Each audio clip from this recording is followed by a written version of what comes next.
Hawak na ngayon ni Diego ang ninong ni Tomas para mapasunod nila si Tomas kung ano ang kanilang inuutos nito at para na din may sagawa na nila ang kanilang pangatlong plano.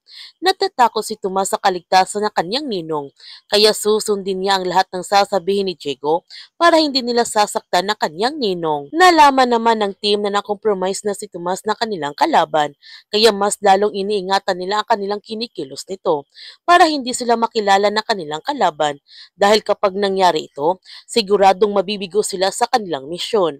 Inutusan ni JB si Andres na sundan niya si Tomas.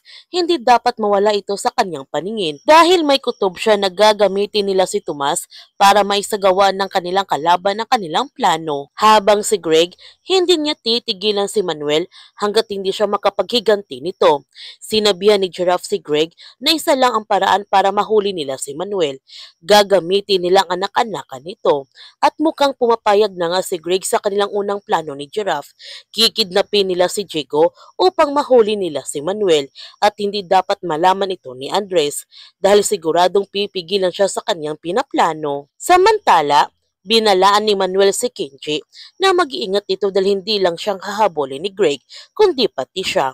May pinaplano naman si Manuel para sa grupo ni Greg. Pahihirapan niya ang grupo ni Greg upang tigilan na siya ni Greg nito. At dahil nakita ito ni Kenji Lee ang team ni Greg, isa-isa nila itong pahihirapan at ang una nilang target si Tomas. Si Miguel lang hindi nakita ni Kenji Lee, kaya ligtas siya nito sa masamang binabalak ni Manuel. Maililigtas kaya ng team ang ninong ni Tomas? Yan ang ating abangan sa Incognito.